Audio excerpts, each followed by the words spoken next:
আসসালামু আলাইকুম এভরিওয়ান, আশা করছি সবাই ভালো আছো। আজকের এই ক্লাসে তোমাদের সকলকে স্বাগত। এই ক্লাসে আমি প্যাসকেলের সূত্র নিয়ে আলোচনা করব, প্যাসকেলের সূত্রের বিবৃতি করব, তার থেকে কি কি সূত্র ইমপ্রুভ করা যায়, কি কি ফর্মুলা ফর্ম করা যায় সেগুলো শেখাবো।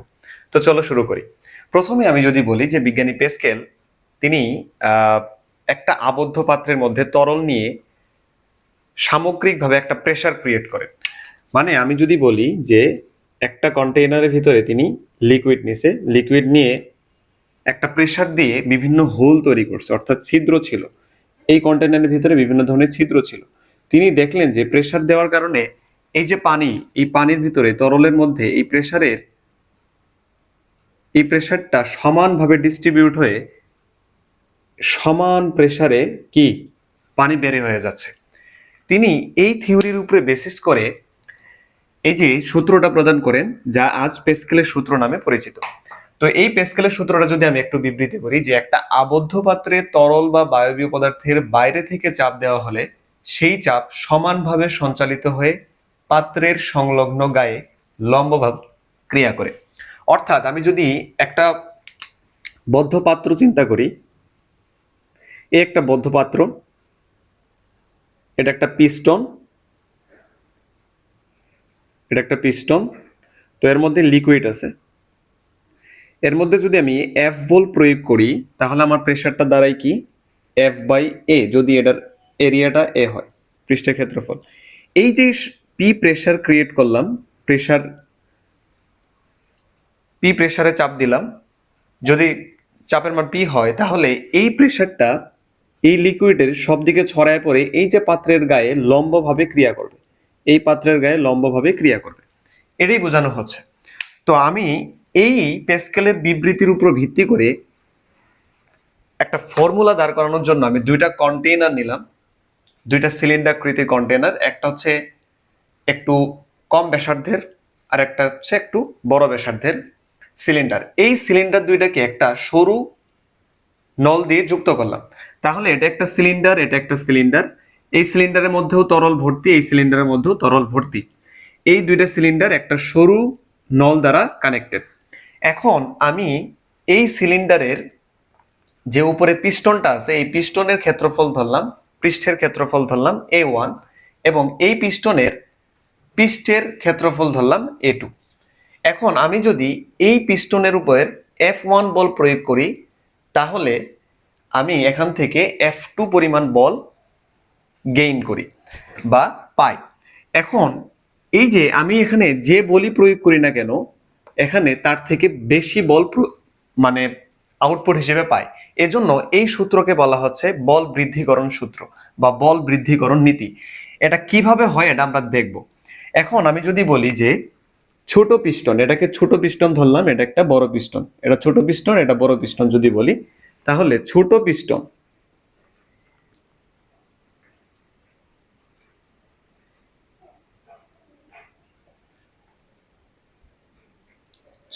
পিস্টনে প্রযুক্ত চাপ, প্রযুক্ত চাপকে যদি আমি পি ধরি, তাহলে এখানে হবে এফ বাই এ। আমরা কি জানি, চাপ ইকুয়াল বল বাই ক্ষেত্রফল। এখানে আমি এফ বল প্রয়োগ করতেছি এই পিস্টনের উপর, তাহলে এখানে প্রেসারটা হবে এফ ডিভাইডেড বাই A1। মানে এখানে যদি F1 চিন্তা করি, তাহলে এটা হবে A1। ওকে, এটা হচ্ছে ছোট পিস্টনে প্রযুক্ত চাপের মান। এখন যদি এখান থেকে বলের মান বের করি, তাহলে বলের মানও কিন্তু বের করা যায়, যে F1 ইকুয়াল A1P। এভাবে কিন্তু আমরা এই বড় পিস্টনে কতটুকু বল প্রয়োগ করেছি সেটার মানও বের করা যায়। একইভাবে আমি যদি বলি যে বড়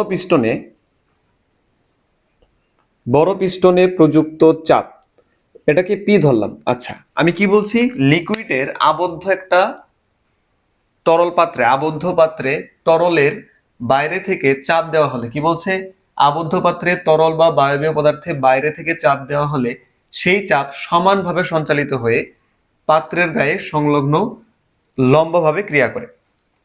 তার মানে এইখানে যে প্রেসারটা আমি দিচ্ছি, ঠিক সেম প্রেসারটাই এখানে পাবো।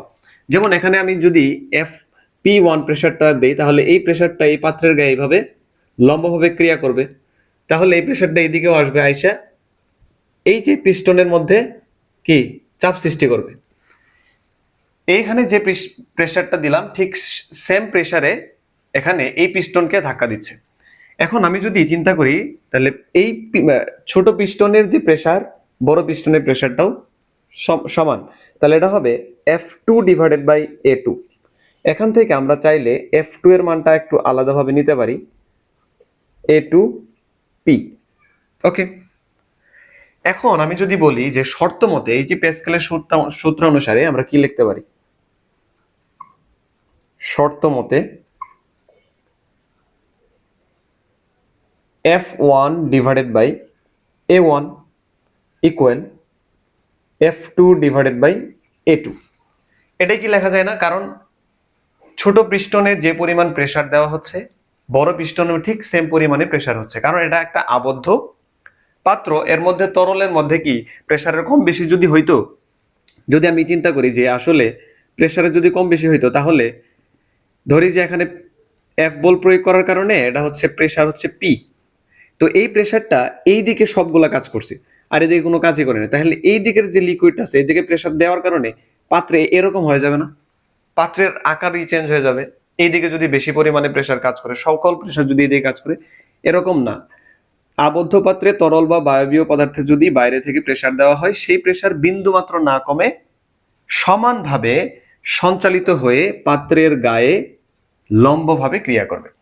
ওকে, এই শর্ত অনুসারে আমরা কিন্তু পাই, এটা হচ্ছে আমাদের প্যাসকেলের ফর্মুলা থেকে আমরা একটু এই ফর্মুলাটা পাই, F1 divided by A1 equal F2 divided by A2। এটাকে সুন্দরভাবে এভাবে লেখা যায় যে F1 A2 equal F2 A1, এইভাবেও লেখা যায় ফর্মুলাটা। আবার চাইলে অনেকেই F1 divided by F2 equal A1 divided by A2 আকারেও লেখা যায়। এখন আমি যে বললাম প্যাসকেলের সূত্রটা একটা বল বৃদ্ধিকরণ নীতি, এটা কিন্তু এখান থেকে ব্যাখ্যা করা সম্ভব। দেখি একটু যে F2 equal A2 divided by A1 এর সাথে F1, এই ফর্মুলা থেকে আমি একটু আর গুণন করছি, কি করছি, F2 টা রাখছি, A2 টা এই পাশে পাঠাইছি, তাহলে A2 divided by A1 R F1 গুণাকার আছে F1, তাহলে F2 সমান A2 divided by A1 into F1। এখন আমি বললাম কি এই পিস্টনে আমি 50 নিউটন বল প্রয়োগ করছি, ধরে নিছি আমি যে F1 এর মান হচ্ছে 50 নিউটন, অর্থাৎ এটা 50 নিউটন আমি চিন্তা করলাম। ইভেন এই যে পৃষ্ঠের ক্ষেত্রফল এটাকে ধরলাম আমি, ধরো যে 2 মিটার স্কোয়ার, আর এটাকে ধরলাম আমি 200 মিটার স্কোয়ার। ওকে, এখন A2 ডিভাইডেড বাই A1 এর মান আসতেছে 100, তাহলে মানে আমি বোঝাতে চাচ্ছি যে A2 ডিভাইডেড বাই A1 এর অনুপাতের মান যদি 100 হয়, তাহলে আমি F1 যে পরিমাণ বল প্রয়োগ করি না কেন সেই বলের 100 গুণ পরিমাণ বল আমি কি পাবো, এখান থেকে আউটপুট পাবো। বুঝছি না বুঝি নাই? অর্থাৎ আমি বোঝাতে চাচ্ছি যে এই যে A2 ডিভাইডেড বাই A1 এর অনুপাতের মান যদি 100 গুণও হয়, তারপরেও আমরা কি এখানে যে পরিমাণ বলই প্রয়োগ করি না কেন তার 100 গুণ পরিমাণ বল বেশি এখান থেকে আউটপুট পাবো। এই নীতিকে ব্যাখ্যা করে আমরা কিন্তু অনেক সময় যে হাইড্রোলিক প্রেসার চিন্তা করি, অনেক সময় দেখি কি একটা ছোট্ট একটা সুইচের মধ্যে চাপ দিয়ে এত বিশাল একটা গাড়ি অথবা এত বিশাল একটা ভারী জিনিস কি করে উত্তোলন করে। এটা কিভাবে সম্ভব? এই হাইড্রোলিক প্রেসার, এই যে প্যাসকেলের সূত্রের ডেফিনেশন বা এই শর্তকে কাজে লাগিয়ে কাজটা করা হয়। বুঝতে পারছি? ওকে, এখন আমরা যে এখান থেকে প্যাসকেলের ফর্মুলা অনুসারে চাপ সমান রেখে একটা ফর্মুলা পাচ্ছি, এখানে যে পরিমাণ চাপ দিচ্ছি ঠিক সেম পরিমাণে চাপ পাচ্ছি, কিন্তু বলের ডিফারেন্টের কারণে ক্ষেত্রফলের ওই যে প্রস্থচ্ছেদের ক্ষেত্রফলের ডিফারেন্টের কারণে আমরা বলের মান ভিন্ন ভিন্ন পাচ্ছি। ওকে, এখন আমি যদি বলি যে এই ছোট পিস্টনে বল প্রয়োগের কারণে একটা কাজ হচ্ছে, বড় পিস্টনও তো কাজ হচ্ছে, তাহলে এখানে কাজের পরিমাণ কত আর এখানে কাজের পরিমাণ কত এটা একটু দেখি। আমরা কি জানি যে কোন একটা সিস্টেমে শক্তির শোষণ, বিকিরণ সৃষ্টি বা ধ্বংস কিচ্ছু হয় না। কি হয়? শক্তির এক রূপ থেকে অন্য রূপে ট্রান্সফার হয়। এখন যদি আমি বলি যে এই যে পিস্টনটা ছিল এখানে,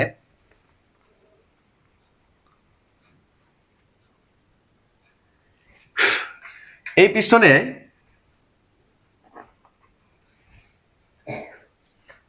পিস্টনে আমি F1 বল প্রয়োগ করছি, আর এই পিস্টনের প্রস্থচ্ছেদ ক্ষেত্রফল হচ্ছে A1। এই পিস্টনে F বল প্রয়োগ করার কারণে এটা একটু নেমে এই দিকে আসছে। ধরে নিলাম যে আমি নেমে এখানে আসছে পিস্টনটা। পিস্টনের আগের অবস্থান ছিল এখানে, এখন পরবর্তী অবস্থান এখানে। আমি ধরে নিলাম যে এখানে একটা পিস্টনের সরণ হয়েছে L1।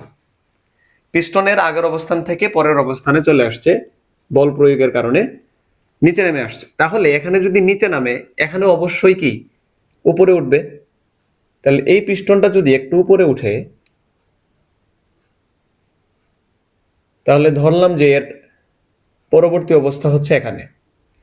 এটাও ধরলাম আমি যে এর সরণ ঘটলো L2 পরিমাণ। তার মানে আমি বলতে চাচ্ছি এই ছোট পিস্টনে প্রয়োগকৃত বল F1 এর কারণে এই পিস্টনের সরণ হয় L1, এবং একইভাবে এখানে এই পিস্টনের উপর যে F2 বল প্রয়োগ করতেছে, এই F2 বল প্রয়োগের কারণে এখানে সরণ ঘটে L2। এখন আমি যদি কাজের হিসাব করি, তাহলে ছোট পিস্টনে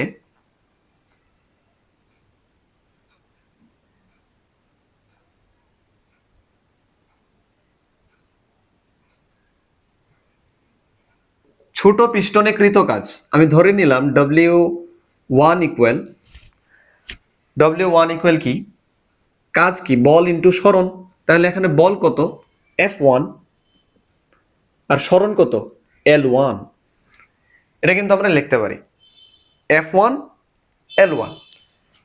একইভাবে বড় পিস্টনে কৃত কাজ W2, এটা হবে F2 L2।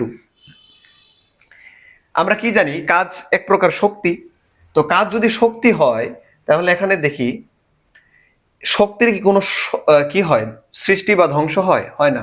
তাহলে এখানে যে পরিমাণ কাজ হবে, ঠিক সেম পরিমাণ কাজ এখান থেকে পাবো। তো আমার যদি কাজ দুইটা সেম হয়, তাহলে W1 ইকুয়াল W2। তো এখান থেকে আমরা লিখতে পারি F1 L1 equal F2 L2। এটা হচ্ছে একটা ফর্মুলা হিসেবে আমরা ব্যবহার করতে পারি। ওকে, এখন কথা হচ্ছে এখান থেকে আবার লেখা যায় কি?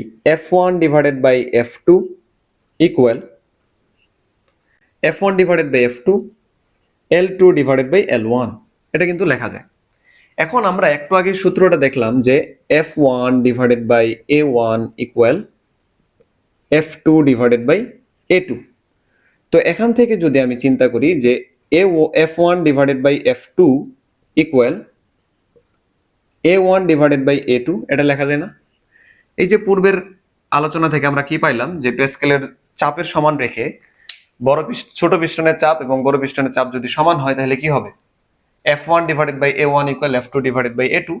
তো এখন F2 টাকে এখানে নিয়ে আসছি, A1 রে এখানে নিয়ে আসছি, একটু আড়াআড়ি করছি। তাহলে F1 divided by F2 equal A1 divided by A2। আমি বলতে চাচ্ছি যে এখান থেকে আমরা চাইলে এই F1 ডিভাইডেড বাই F2 কে বাদ দিয়ে লিখতে পারি A1 ডিভাইডেড বাই A2, আর এখানে যা ছিল L2 ডিভাইডেড বাই L1। চাইলে আমরা এটাও একটা ফর্মুলা হিসেবে মনে রাখতে পারি, অথবা এটাকে আরো একটু সুন্দর করে লেখা যায় A1 L1 equal A2 L2। ওকে, এই হচ্ছে এই যে পেস্কেলের সূত্রের বিবৃতি, এবং সেই সূত্র থেকে পেস্কেলের কি বলছিল যে আবদ্ধ পাত্রে তরল বা বায়বীয় পদার্থের বাইরে থেকে প্রযুক্ত চাপ প্রয়োগ করলে সেই চাপ বিন্দুমাত্র না কমে সমানভাবে সঞ্চালিত হয়ে পাত্রের গায়ে লম্বভাবে ক্রিয়া করে। তো আমরা চাপ সমান যেহেতু থাকে, তাহলে চাপ সমান রেখে একটা ফর্মুলা পাইলাম F1 divided by A1 equal F2 divided by A2। সেই ফর্মুলা পড়ার পরে আমরা এখন দেখলাম এই পিস্টনের একটু বল প্রয়োগের কারণে একটা সরণ ঘটে L1। সিমিলারলি এখানে F2 বলের কারণে বড় পিস্টনের একটু সরণ ঘটে কি? L2। তো F1 বলের কারণে সরণ L1 F2 বলের কারণে সরণ হচ্ছে L2। তো এখন আমরা বললাম কি দুইটা পিস্টনে কৃত কাজ সেম, যদি সেম হয় তাহলে W1 ইকুয়াল W2, তাহলে এখান থেকে লেখা যায় F1 L1 equal F2 L2। তো এই ফর্মুলাটাকে আরেকটু সুন্দরভাবে এখানে লেখা যায় F1 divided by F2 equal L2 divided by L1। এখন আমরা এই যে পূর্বের ফর্মুলা পাইলাম F1 ডিভাইডেড বাই A1 আর F2 ডিভাইডেড বাই A2, এটাকে যদি আমি একটু সুন্দর করে লিখি, মানে F গুলারে এক পাশে নিয়ে আসি, F1 ডিভাইডেড বাই F2, তাহলে A1 ডিভাইডেড বাই A2। এই যে F1 ডিভাইডেড বাই F2 এর জায়গায় A1 বাই A2 লিখলাম, আর যা আছে তাই। তো এখান থেকে আরেকটা ফর্মুলা গেইন করা যায় A1 L1 equal A2 L2। তাহলে আমরা প্রথম থেকে ফর্মুলা যদি লিখি, প্রথমে পাইলাম কি F1 divided by F2 equal A1 divided by A2, এটা একটা ফর্মুলা পাইলাম। দেন আরেকটা ফর্মুলা পাইলাম কৃত কাজ F1 L1 equal F2 L2।